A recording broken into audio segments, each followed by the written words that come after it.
Nós vamos passar agora à meditação da palavra de Deus. Eu convido os irmãos a abrirem as suas Bíblias na segunda carta de Paulo a Timóteo, no capítulo 3. Nós vamos ler os versículos 14 a 17.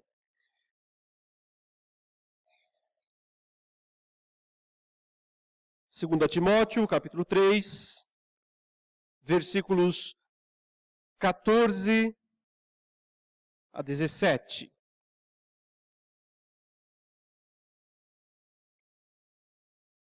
O apóstolo Paulo escreveu ao seu discípulo Timóteo a seguinte exortação, a seguinte orientação.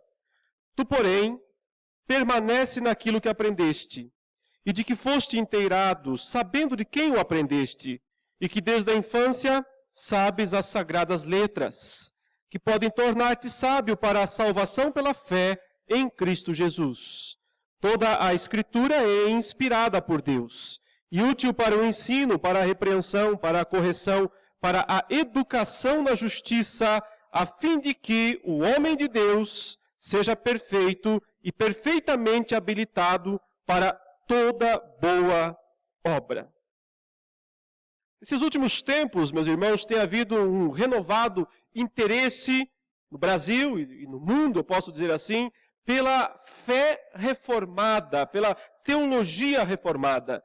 Esse interesse tem crescido aqui no nosso país, nos Estados Unidos, em alguns países da Europa, da Ásia, da África. E isso, por um lado, obviamente, nos enche de alegria, de esperança, de expectativa, mas também nos traz muitas responsabilidades. O movimento evangélico brasileiro cresceu muito nas últimas décadas. Se você olhar as estatísticas do IBGE, você percebe que o Brasil, aos poucos, vai se tornando um país mais e mais evangélico. Mas, em linha geral, as pessoas são atraídas para as igrejas de orientação carismática, ou seja, as igrejas pentecostais e neopentecostais. Não houve um crescimento muito grande das igrejas tradicionais. Elas também cresceram, mas não tanto. Porém, toda essa multidão que vai para as igrejas pentecostais e neopentecostais, muitas vezes acabam se sentindo insatisfeitas as pessoas com o estilo de culto, com a pregação, com o modo de ver o mundo adotado por muitas dessas correntes teológicas. A razão é mais ou menos a seguinte, pelo que eu tenho pesquisado e identificado. Muitas pessoas realmente conheceram a Jesus através desses movimentos pentecostais, neopentecostais, carismáticos de uma forma geral. Foram introduzidas às realidades espirituais através deles. Porém, depois de um certo tempo, começam a perceber algumas inconsistências e principalmente algumas incompatibilidades com as práticas realizadas dentro das igrejas e aquilo que a Bíblia diz. Acabam se cansando um pouco daquele estilo de pregação, autoajuda, né? Naquela ênfase exagerada em fazer prova de Deus, ou seja, contribuir financeiramente para que Deus o abençoe, para que Deus devolva em dobro, em triplo, em quádruplo, em cétuplo, em quantidades exorbitantes. Ou seja, se cansaram da religião humanista, onde o homem é o centro da fé, o centro da prática religiosa. Porque o homem ocupa o centro de tudo. Não só porque, geralmente, esses movimentos são liderados por homens que se dizem inspirados por Deus, ou seja, ninguém pode falar nada contra eles. Eles têm a palavra final sobre todas as coisas. E cabe aos membros, cabe à igreja, obedecer cegamente aquilo que os seus líderes espirituais estão dizendo. Então, por isso eu digo a religião centralizada no homem. E também centralizada no homem, porque, de uma certa maneira, tudo o que acontece na igreja, tudo o que acontece na religião é também voltado para o homem. Para agradar as pessoas, para atrair as pessoas, para que as pessoas continuem vindo, continuem se mantendo. Um culto cheio de entretenimento, um modo de viver a fé totalmente voltado para agradar o ser humano. E por isso, não poucas pessoas acabam se sentindo vazias, devido ao modo superficial de viver a fé. Então é por isso, e um ponto fundamental que tem atraído muitas pessoas para a fé reformada, e quando eu digo atraído para a fé reformada, não quer dizer necessariamente que mudem de igreja, que venham para a igreja presbiteriana ou para algumas igrejas batistas que também têm orientação reformada, mas que às vezes mesmo continuando nas igrejas de linhas pentecostais e neopentecostais, mas passam a se dizerem reformados. Eu recebo seguidamente e-mails de pessoas que falam, eu sou um pentecostal reformado. E eu fico pensando, o que será que é isso? Né? O que será que é exatamente isso? Temos que entender, precisamos descobrir, precisamos entender mais isso. Mas o que atrai? O que tem atraído, de uma forma geral, os irmãos de orientação mais carismática para a fé reformada, e os números são grandes, os números são altos, mesmo nós, que não somos uma igreja assim tão grande, mas temos um site, né, com uma média de 90 a 100 mil visualizações de sermão por mês. De pessoas do mundo inteiro. Outro dia eu descobri que nós temos uma congregação no Kuwait. Talvez eles estejam nos assistindo, assistam essa mensagem posteriormente. São irmãos da África, mas que moram no Kuwait, e lá não tem pastor, não tem uma igreja, não é possível.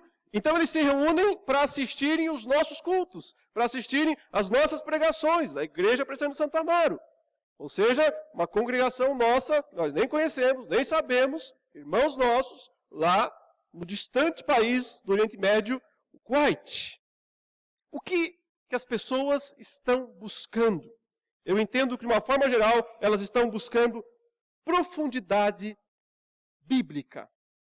O que mais impressiona esses irmãos é justamente a profundidade do estudo bíblico. Porém, ainda existem muitas dúvidas sobre o que é a teologia reformada, o que é a fé reformada, e não poucos confundem totalmente isso. Portanto, eu vou iniciar hoje uma série de mensagens, essa é a primeira, uma série de mensagens com esse título geral. O que é a fé reformada? O que é a teologia reformada? E aí eu vou, por vários domingos, se Deus permitir, me deter nos aspectos principais, com um objetivo: mostrar duas coisas. Claro, a profundidade da fé reformada, da teologia reformada, mas também a aplicabilidade, a praticidade da fé reformada. Não são conceitos teológicos vazios, abstratos, mas tem a ver com a vida, com o dia a dia, com a vida de fé, de oração, de louvor, de evangelização. Ou seja, a fé reformada aplicada na prática. O grande objetivo, meus irmãos, da teologia reformada é aproximar as pessoas de Deus, para que as pessoas conheçam melhor quem é Deus, conheçam melhor quem elas mesmas são, não tenham ilusões românticas a respeito de si mesmas, mas compreendam quem é Deus, o que Deus faz por elas, para que possam viver uma vida para a glória de Deus. Eu posso dizer que o resumo do objetivo geral da teologia reformada é levar os crentes a viverem uma vida que glorifique ao Senhor. Tudo para a glória de Deus. Uma vida para a glória de Deus.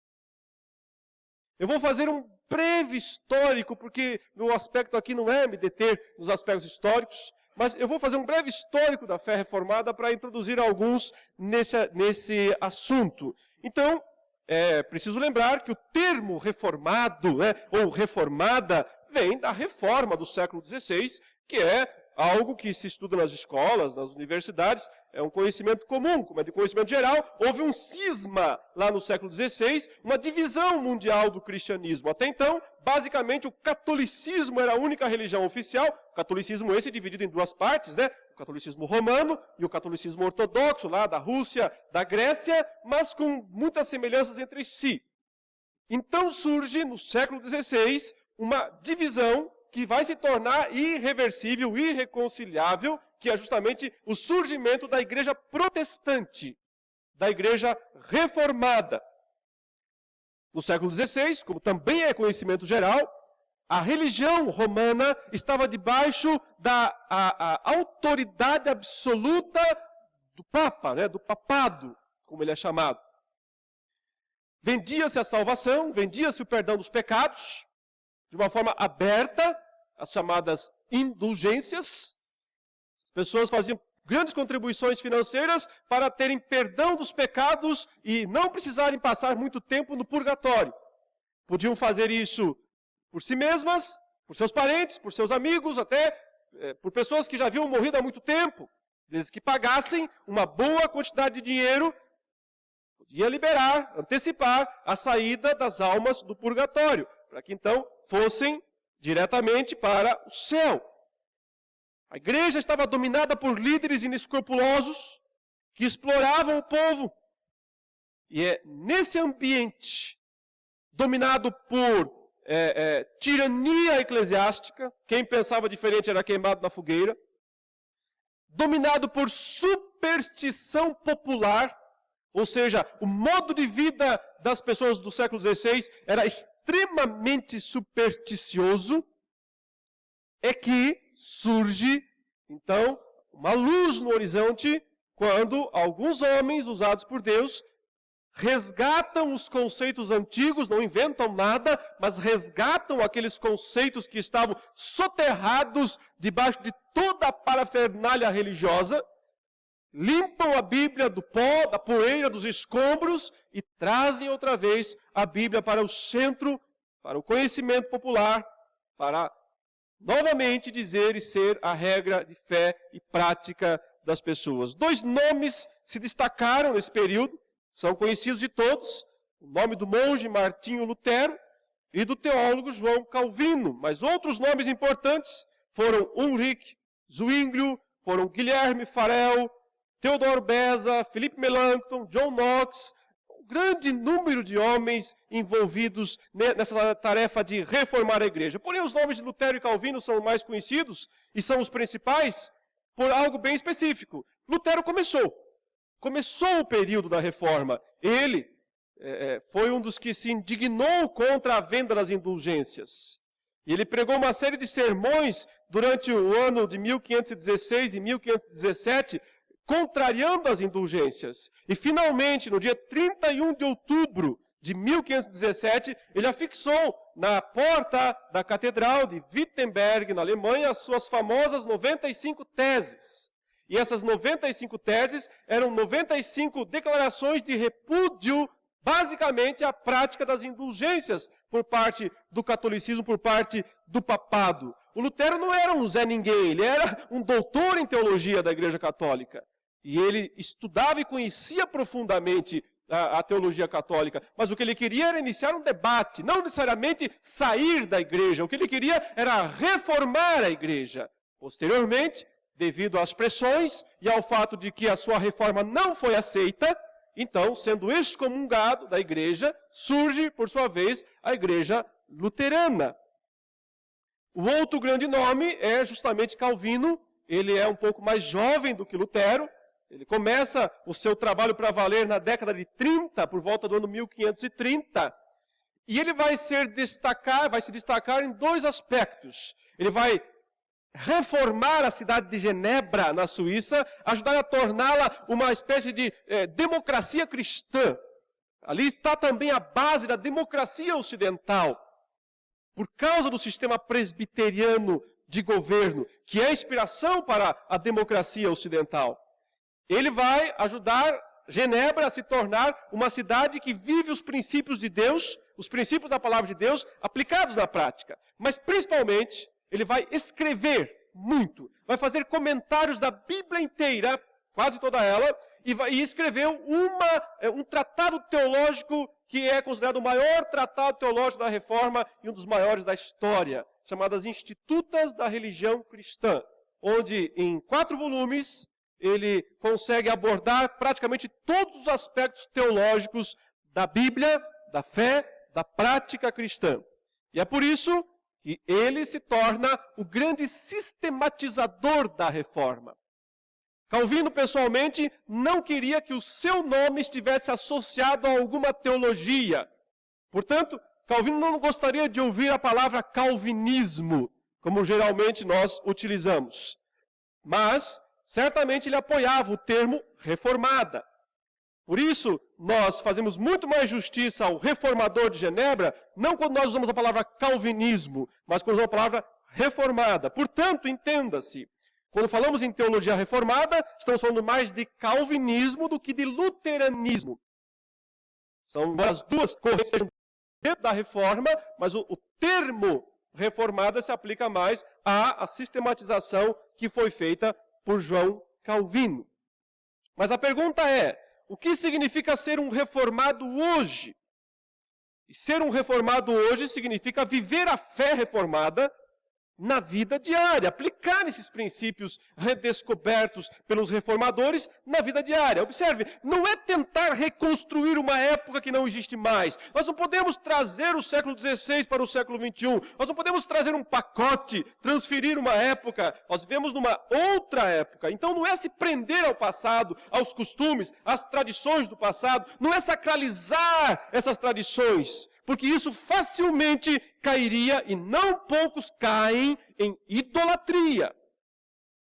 Mas é entender os princípios redescobertos pelos reformadores e aplicá-los aos dias atuais, de acordo com as demandas da sociedade atual. Como, acima de tudo, os reformadores quiseram ser bíblicos. Então, a grande virtude de viver a fé reformada hoje é tentar ser bíblico. É viver uma fé baseada, solidamente estruturada nas Escrituras. Aqui já está, portanto, o primeiro grande princípio da teologia reformada. O que é a fé reformada tem a ver com a Bíblia.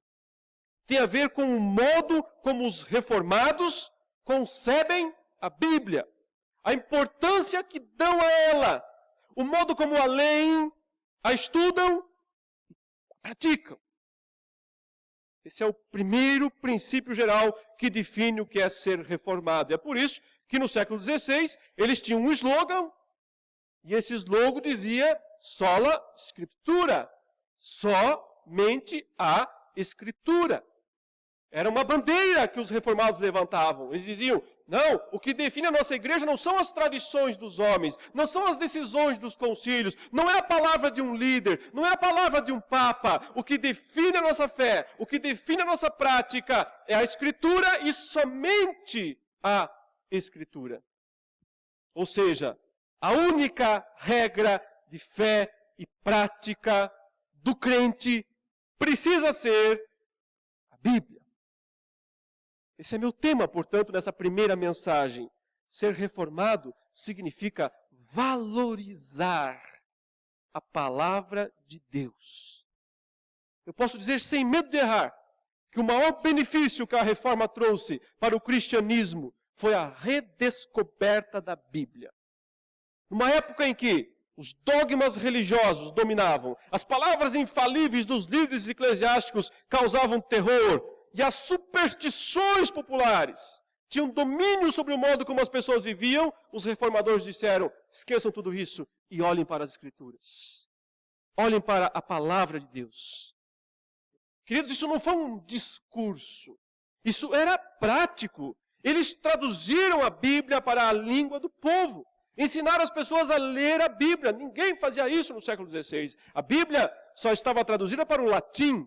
E o latim era a língua dos eruditos. O povo comum não tinha acesso às Escrituras. Então Lutero traduz a Bíblia para o alemão. Tem que, para isso, inclusive, ajudar a estruturar a língua alemã, que nem sequer tem uma estrutura pronta nesse período. Então Calvino incentiva a tradução de várias versões, como a Bíblia de Genebra, que foi traduzida pelos ingleses, que se refugiaram em Genebra durante as perseguições da Maria Sanguinária. Depois retornaram para a Inglaterra, levando uma tradução em inglês, para que o povo pudesse ler.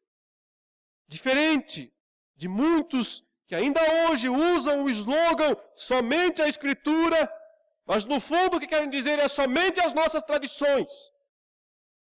Ou no fundo querem dizer somente o nosso gosto pessoal. os reformadores permitiram que a Bíblia modificasse a vida, o culto e a sociedade. Creio que essa é a postura essencial de ser um reformado. E o texto que nós lemos, de 2 Timóteo, capítulo 3, versículo 14 a 16, tem tudo a ver com isso. E, na verdade, ele nos dá as bases, as explicações, o modo como nós devemos considerar as Escrituras. Paulo está aconselhando o seu discípulo Timóteo diante das pressões da sociedade daqueles dias, que queria novidades, que queria inovações, que queria seguir por novos caminhos. Ele aconselha seu discípulo a fazer o quê? A permanecer. Essa é a palavra do verso 14. Tu, porém, permanece naquilo que aprendeste, e de que foste inteirado, sabendo de quem o aprendeste, e que desde a infância sabes as sagradas letras, que podem tornar-te sábio para a salvação pela fé em Cristo Jesus. Se você ler um pouquinho antes, do capítulo 3, no início do capítulo 3, Paulo descreve a corrupção dos últimos dias, dizendo que os dias seriam difíceis, no versículo 1 do capítulo 3, dizendo que os homens seriam egoístas, avarentos, jactanciosos, arrogantes, blasfemadores. Ele continua falando que eles teriam aparência de piedade, veja verso 5, tendo forma de piedade, mas negando o poder da piedade. Então, hipocrisia, vivendo uma fé só de aparência. Ele descreve que as pessoas iam, apesar de serem carnais, viver uma vida extremamente proselitista, ou seja, tentar ganhar pessoas para o seu modo equivocado de viver a fé.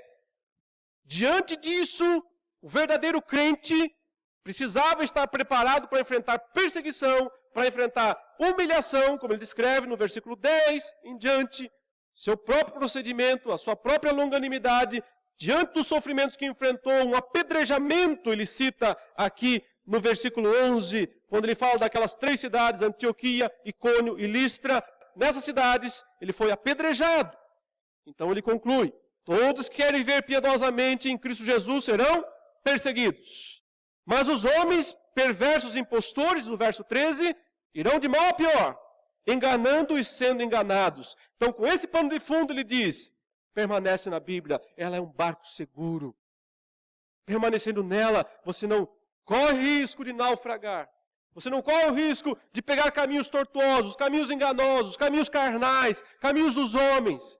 Permaneça nas Escrituras.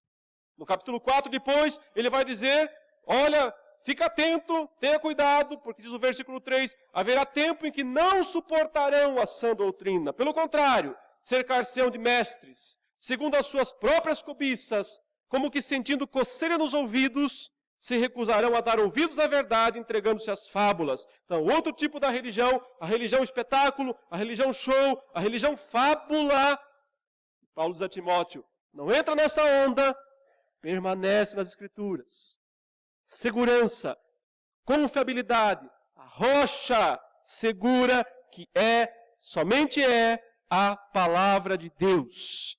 Esse resgate da palavra de Deus para a vida, para a fé, foi algo que os reformadores fizeram. Isso é ser reformado.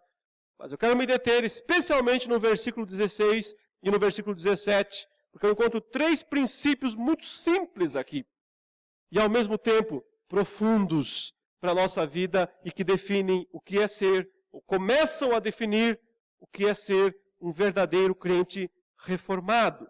Veja que Paulo diz, toda a Escritura é inspirada por Deus. Portanto, meus irmãos, em primeiro lugar, o reformado aceita a origem divina da Bíblia toda. A origem divina da Bíblia como um todo. O texto diz, toda a Escritura é inspirada por Deus. Nós não selecionamos as partes da Bíblia que nós gostamos mais. Nós não temos caixinhas de promessas. Nós não seguimos pontos favoritos da palavra de Deus. Não damos ouvidos apenas às porções que se encaixam mais com o que nós cremos. Antes, aceitamos que toda a Bíblia é a palavra de Deus. E toda a Bíblia é a palavra de Deus porque ela foi inspirada por Deus. O termo que o apóstolo Paulo usa aqui para inspirada, na verdade não significa puxar, inspirar para dentro, mas expirar, para fora, movimento de dentro para fora. Então, Deus expirou a Bíblia, Deus soprou a Bíblia. Poderia ser assim, toda a Escritura é divinamente soprada. Ela é um ato divino de soprar, porque Deus inspirou, soprou, nesse sentido, sobre homens como Moisés, como Jeremias, como Ezequiel, como Amós, como Pedro, como Paulo, como João, Tiago. E o que eles escreveram, o que eles registraram, é a palavra de Deus. Tudo isso, sem exceção. Então, ser reformado é entender, é aceitar e entender a Bíblia como um todo.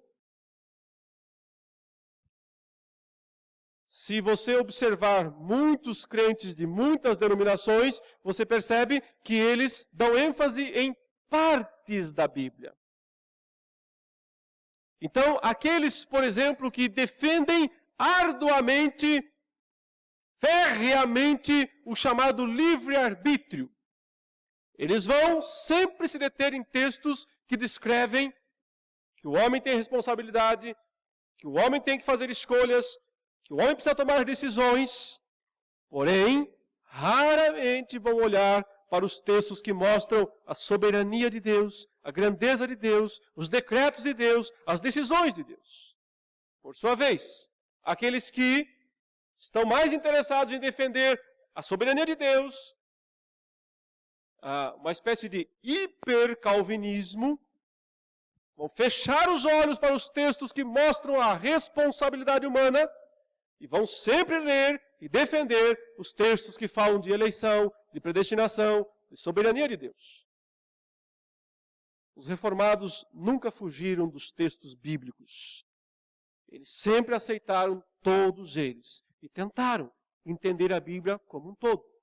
Um texto ajuda a entender o outro texto. Aliás, aqui está a regra máxima, a regra dourada de interpretação da Bíblia segundo a visão reformada.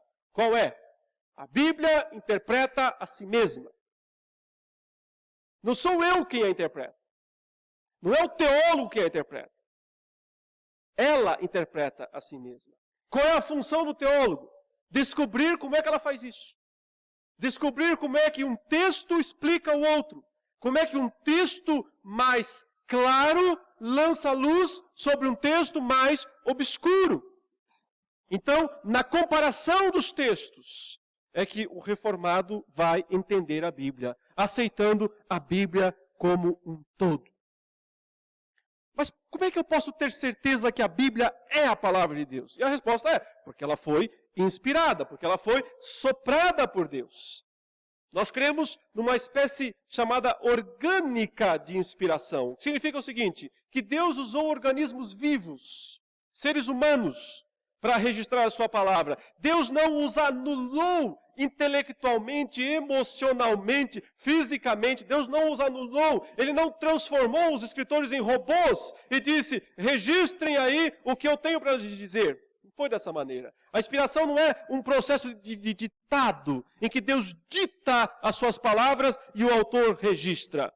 Inspiração é uma influência poderosa, uma influência do Espírito Santo sobre a vida dos autores bíblicos, para que eles registrassem com fidelidade, com fidedignidade, aquilo que a palavra de Deus é. Mas, cada livro da Bíblia tem suas peculiaridades. Cada livro da Bíblia reflete um pouco do seu escritor. É só você comparar. Leia, por exemplo, o livro do profeta Isaías. E você percebe uma grande habilidade poética. Salmos de Davi, mas Isaías principalmente, os capítulos 40 em diante, nós vemos porções extensas de uma prosa poética, algo elevadíssimo em termos literários. Explica-se, Isaías era um homem da corte, era um parente do rei, era um homem erudito. Mas quando você lê um livro como o livro de Amós, você não encontra essa mesma erudição. Antes, você encontra um texto muito mais simples, muito mais básico, e aí ele mesmo explica que ele era um boiadeiro. Expressa, traz suas experiências para o texto. Se você lê um texto do apóstolo Pedro, você percebe uma singeleza muito grande no seu registro, embora uma grande profundidade, uma experiência espiritual extrema, mas um texto muito singelo, muito simples. Mas quando você lê um texto do apóstolo Paulo, você vê uma mente retórica em ação, usando argumentos, sistematizando argumentos, às vezes fazendo argumentos em forma circular, às vezes antevendo as questões que as pessoas possam fazer. Ele já pergunta antes e aí ele mesmo responde no seu próprio texto. Ou seja, uma capacidade de argumentação impressionante. Se você lê o Evangelho de Lucas, você percebe detalhes de um médico. Alguém que conhecia nomes de doenças, de enfermidades, sabe registrar isso com detalhes. Não vai achar isso em Mateus, em Marcos, não vai achar isso em João, mas vai encontrar em João o quê? Um estilo de argumento muito hebraico, um estilo de argumento muito repetitivo, circular. Ele sempre parece que está dando voltas no seu argumento. É o estilo de cada escritor. Mas todos eles foram inspirados por Deus e registraram a palavra de Deus. Palavra de Deus e, ao mesmo tempo, palavra de homem. Teríamos que dizer 100% palavra de Deus e, ao mesmo tempo, 100% palavra registrada por homens. O que garante a infalibilidade das Escrituras? A inspiração de Deus. O fato de Deus ter usado esses autores. Por que eu tenho a certeza de que abriu a palavra de Deus? Alguém poderia dizer, ela é um excelente livro. Foi escrito por mais de 40 autores em um espaço de 1500 anos. E nós acreditamos que ela não tenha nenhuma contradição verdadeira que não possa ser explicada. Que tem início, meio e fim. A gente sempre brinca, escolhe 40 pessoas aqui e diz, escreva um livro, cada um na sua casa, depois junta tudo, o que sai? A miscelânea. Mas você tem 40 homens vivendo num período de 1500 anos, em épocas diferentes, em lugares diferentes. Quando se juntam esses documentos, tem uma história coesa. Com início, desenvolvimento e fim. E sem contradições. A Bíblia ensina, queridos, coisas bem equilibradas e verdadeiras sobre a natureza, sobre o mundo, sobre o céu, sobre as estrelas, sobre a terra. Embora ela não queira ser um tratado de física, ou de biologia, ou de astronomia, ou de geologia. Ela é o livro mais vendido e lido da história. Bilhões de pessoas já creram nela e disseram que suas vidas foram transformadas por ela. Todos esses são argumentos importantes, não são? Mas em última instância, o que me dá certeza de que a Bíblia é a palavra de Deus para o teólogo reformado, para a teologia reformada, é o fato de que o Espírito Santo inspirou esses autores. E quando eu leio essa palavra, que dentro do meu coração existe algo que testifica. A isso, os reformados chamam de testemunho interno do Espírito Santo. O Espírito Santo testemunha em nosso coração. Quer saber se você é um crente verdadeiro? Muito simples. Quando você lê a palavra, seu coração arde. Quando você lê as Escrituras, algo se mexe dentro de você, que não seja meramente fome. Quando você lê a palavra de Deus, algo acontece dentro de você. Isso é uma marca de que você é um crente verdadeiro. Isso é uma marca de que você crê nas Escrituras. O Espírito de Deus testifica em nosso coração que a palavra de Deus é confiável. Não são os argumentos racionais, não são os argumentos científicos. O que me dá certeza de que a Bíblia é a palavra de Deus é o fato de que o Espírito Santo, que a inspirou, testemunha em meu coração que ela é a palavra de Deus. Em segundo lugar, meus irmãos, crente reformado é aquele que aceita a aplicabilidade da Bíblia em todas as coisas. Já disse, é aquele que aceita a Bíblia como um todo, como palavra de Deus, mas não fica só na teoria. Ele aceita que a Bíblia produza diferença, mudanças em todas as áreas da vida. Leia outra vez o texto de 2 Timóteo, o que ele está falando, que a Escritura é inspirada por Deus. E aí ele diz, e útil, apropriada, preparada, eficiente, para quê? Ele cita 4 coisas. Para o ensino, para repreensão, para correção, para educação na justiça. Vejam, essas 4 coisas. Ensino, repreensão, correção, educação. O verdadeiro crente reformado é aquele que aceita a aplicabilidade da Bíblia em todas as áreas da sua vida. Ou seja, a Bíblia educa você. Como quando se educa a criança, como se dá os princípios básicos, os elementares, os princípios fundacionais. A Bíblia faz isso. O crente aceita o ensino da Bíblia e se deixa educar por ela. Mas a Bíblia não faz só isso também. A Bíblia tem horas que repreende. Repreender aqui é uma expressão dura, é uma expressão pontual, é uma repreensão formal. Isso está errado. O verdadeiro crente, quando recebe a repreensão da palavra de Deus, recua e diz, então o que eu preciso mudar? O ímpio se endurece. O ímpio encontra uma desculpa, encontra uma explicação. Ah, eu fiz isso por causa daquilo. Ah, mas eu não sei o quê. Ele sempre tem um mais eu, mais. O crente diz, estou errado. A Bíblia me mostrou isso. Eu tenho que mudar. O crente aceita a repreensão da palavra de Deus.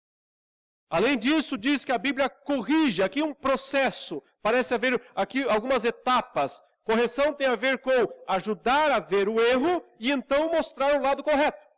Mostrar o aspecto verdadeiro, o aspecto aplicável. E finalmente diz, a Bíblia também nos educa na justiça. Quer dizer, ela nos mantém no caminho da justiça. Já estamos no caminho da justiça. Agora nos ajuda a não sair dele. Tudo isso, meus irmãos, a Bíblia faz. Mas só faz para quem medita nela. Só faz para quem a conhece, para quem a vive. Não se trata de sacralizar um livro, colocá-lo num altar. Isso seria algo contrário aos próprios princípios bíblicos. Não é ser um bibliólatra, mas significa aplicar consistentemente em nossa vida os princípios que a Bíblia nos traz. E aqui eu preciso dizer que muitos se dizem reformados nos dias atuais, proclamam o sola Escritura, mas na prática a Bíblia parece ter pouco ou nenhum efeito na vida deles. Se nós somos reformados, nós precisamos estar dispostos a permitir que a Bíblia faça modificações e algumas doídas, dolorosas na nossa vida, na nossa igreja, no nosso culto, no sistema de governo, no evangelismo, nas missões, nas orações, no modo de orar, em todas as áreas. É preciso constantemente olhar para o modo como vivemos a fé, a religião, entre aspas, e dizer, é bíblico? Isso de fato é bíblico? Porque não poucas vezes nós temos práticas de tradição, mas que não são bíblicas. Mas nós nos apegamos a isso como se fossem. A Bíblia é a palavra de Deus. A tradição é útil, mas não é a palavra de Deus. Ao olhar para as nossas organizações religiosas, precisamos perguntar, isso é bíblico? Como é que isso se encaixa com a Bíblia? Como é que nós justificamos isso? Em tempos de tanta burocracia eclesiástica, como é que nós justificamos isso? Práticas jurídicas. Como é que justificamos isso à luz da palavra de Deus? Política eclesiástica. Talvez a pior praga da igreja em qualquer denominação. Política eclesiástica. A pergunta sempre é, onde está isso na Bíblia? Como é que justificamos isso? Se somos reformados, precisamos aceitar que a Bíblia nos reforme. Que a Bíblia constantemente nos reforme. A Bíblia reforma a igreja, a Bíblia reforma a família, a Bíblia reforma a sociedade através da igreja e através da família.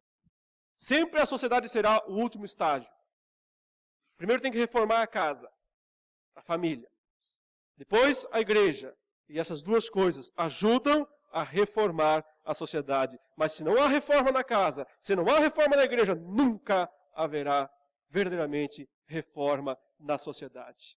Em todas essas instâncias é difícil fazer isso. E muitos se acomodam, deixam como estão, para ver como é que fica. Mas nós precisamos nos empenhar e aplicar a palavra de Deus em todas as instâncias. Para ensinar, para repreender, para corrigir, para educar. E em terceiro e último lugar, meus irmãos, o reformado aceita a suficiência da Bíblia. Veja que o texto diz, na sequência, após Paulo falar que ela é útil para o ensino, a repreensão, a correção, a educação, ele diz, a fim de que o homem de Deus seja perfeito e perfeitamente habilitado para toda boa obra. Em outras palavras, tudo, absolutamente tudo o que um homem de Deus precisa para ser perfeito e perfeitamente habilitado para toda boa obra, onde ele encontra? Na Bíblia. Se a Bíblia ensina, se a Bíblia repreende, se a Bíblia corrige, se ela educa, e se tudo isso realmente acontece em nossa vida, nós estamos sendo aperfeiçoados para fazer tudo o que é necessário. Então eu não preciso de coisa alguma fora da Bíblia, esse é o ponto. Então ela é plenamente suficiente. Então eu não preciso de outras coisas, de formas adicionais de religião ou de viver a fé. Eu só preciso da Escritura. Hoje em dia, como sempre, os crentes querem a Bíblia e algo mais. Ou novas revelações, ou visões de anjos voando. É a famosa religião coceira nos ouvidos, que Paulo fala em seguida. Coceira nos ouvidos leva uma busca desenfreada por novidades. O reformado fica com a Escritura. Permanece naquilo que é seguro. Não vai atrás de ondas, de modismos. Permanece na Bíblia. Outros, por outro lado, querem ter experiências, querem ter provas do amor de Deus através de milagres, através de enriquecimento, através de prosperidade. O reformado aceita que Deus já deu a maior prova do amor dele por nós. Isso está lá no Calvário, quando aquela cruz se ergueu sobre a terra. Ali está, como diz Romanos 5:8, prova. Deus prova o seu amor para conosco, pelo fato de ter Cristo Jesus morrido por nós. O reformado não precisa de outras provas. A prova do amor de Deus está na Bíblia, no registro que ela faz da morte sangrenta de Jesus Cristo por nós. Qualquer outra prova que eu precisar, que eu buscar, desmerece a maior de todas. Qualquer outra prova que eu insistir em dizer, Deus, eu só vou crer se o Senhor fizer isso. Eu estou dizendo, não vale nada para mim o que Cristo fez na cruz. Não tem significado nenhum, não importa nada para mim aquilo. Eu não posso abandonar a grande prova do amor de Deus, que é a cruz, por quaisquer outras provinhas menores. O crente que vive, que lê, que pratica a palavra de Deus, tem tudo o que precisa para ser perfeito e perfeitamente habilitado para toda boa obra. Por isso, viver a fé reformada, verdadeiramente reformada, como aqueles grandes homens do passado fizeram, significa aplicar a Bíblia, toda ela, na nossa vida, no dia a dia, para transformar nossa vida individualmente. Corrigir, repreender, aceitar. Se está errado, não tem desculpa. Arrependimento e mudança. Aceitar o que a Bíblia fala. Reformar a casa. Tirar lá os balins que muitas vezes estão escondidos debaixo dos tapetes. Ou dentro dos armários. Reformar a casa. Tirar o que não deve estar lá. O que nos atrapalha, o que nos afasta de Deus. Reformar a igreja. O que for não bíblico, o que for contrário aos princípios bíblicos, por mais caro, por mais precioso que seja para a nossa religião, tem que sair. Só pode permanecer aquilo que a Escritura determina, ensina. E com isso, talvez, ajudar a reformar a sociedade. Os reformadores conseguiram isso. Mudaram países. Mudaram continentes. Por que é que nós somos 40 milhões no Brasil de evangelho e não mudamos nada? Porque não somos firmes. Porque não temos princípios firmes. E não lutamos por esses princípios.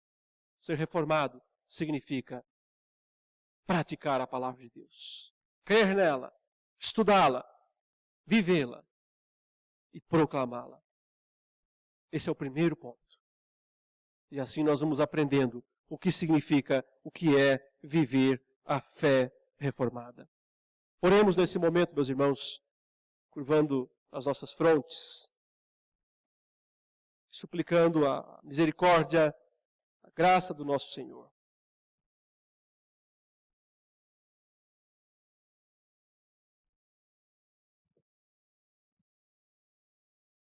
Ó Pai, nós te damos graças pelos teus soberanos propósitos, pela infalibilidade das tuas decisões,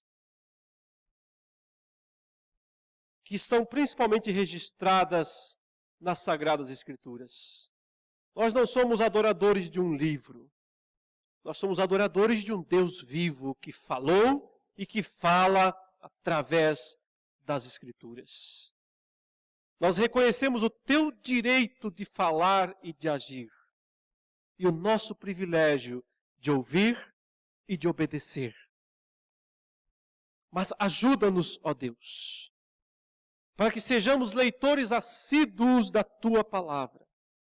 Estudantes dedicados, que não se contentam com uma visão superficial, mas querem compreender, como o salmista diz, desvenda os mistérios da tua lei, abre os meus olhos para que eu contemple as maravilhas da tua palavra. Que esse mesmo sentimento, anseio, desejo no nosso coração seja real. E assim, Deus, que a tua palavra nos ensine, nos repreenda, exorte, corrija, nos eduque em todo o caminho da justiça, para vivermos uma vida para a glória do nosso Senhor e Salvador Jesus Cristo. Nesse nome santo e precioso que nós oramos, cremos e confiamos. Amém.